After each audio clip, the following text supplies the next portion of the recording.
আমরা আসলে অনেকেই জানি না যে অনগ্রসর জনগোষ্ঠী কাদেরকে ধরা হচ্ছে।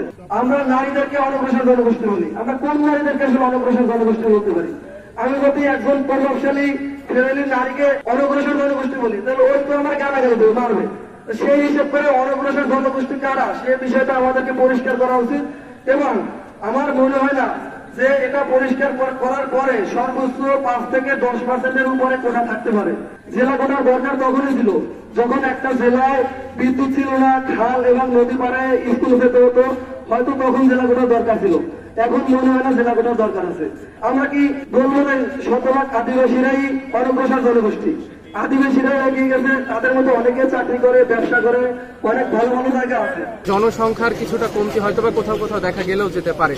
তো আমি আপনাদেরকে আহ্বান জানাতে চাই যে আপনারা যেই বিশ্ববিদ্যালয়ের ছাত্রই হন না কেন, আপনি যদি আপনার এলাকাতে থাকেন, আপনার এলাকার কাছের যে বিশ্ববিদ্যালয়টি, সেখানে যে আন্দোলন হচ্ছে, আপনি সেখানে গিয়ে অংশগ্রহণ করতে পারেন। তবে আন্দোলনের সময় অবশ্যই আপনার আইডি কার্ড রাখবেন সাথে, যাতে কোনো রকম কোনো ঝামেলা না হয়, এবং আন্দোলনের সুশৃঙ্খলতা বজায় রাখবেন। সরকারি চাকরির সকল গ্রেডে যত অযৌক্তিক কোটা আছে, সব অযৌক্তিক কোটা বাতিল করতে হবে। ক্ষুদ্র নৃগোষ্ঠী বা প্রতিবন্ধী যারা আছে তাদের জন্য একটা নির্দিষ্ট মাত্রায় কোটা রেখে পুরো কোটা পদ্ধতিটাকে সংস্কার করতে হবে।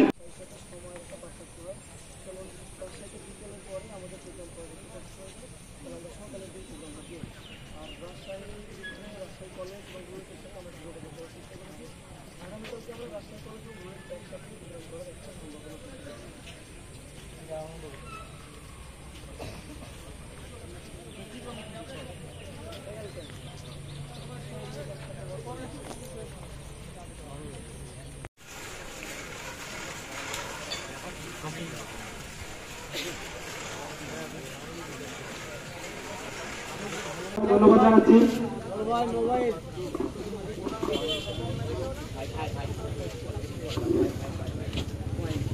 আমরা লাগাতার প্রোগ্রাম করে আসছি। আমরা রুয়েটের সাথে আজকে যোগাযোগ করেছিলাম, তারা আজকে প্রোগ্রাম না রাখার কারণে আমরা তাদের সাথে একত্রিত হয়ে প্রোগ্রাম করতে পারিনি।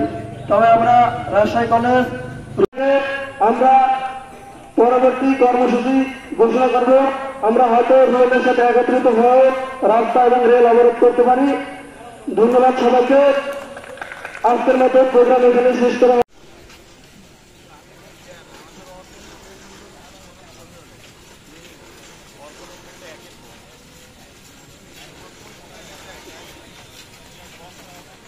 যারা সুবিধা বঞ্চিত বা প্রতিবন্ধী আছে বা ক্ষুদ্র নৃগোষ্ঠী যারা, তারা ব্যতীত অযৌক্তিক যত ধরনের কোটা পদ্ধতি সংস্কার আন্দোলনের অন্যতম সংগঠক। আপনারা জানেন আমাদের লাগাতার কর্মসূচির অংশ হিসেবে আমরা এখানে দাঁড়িয়েছি। আমাদের কালকে একটি কর্মসূচি ছিল এবং পরবর্তীতে আমরা যেহেতু সারা দেশের সাথে সমন্বয় করে আজকে ঢাকাতে মূলত একটি প্রেস ব্রিফিং হবে এবং আপনারা জানেন আমাদের কালকে হাইকোর্টের একটি রায় হতে পারে।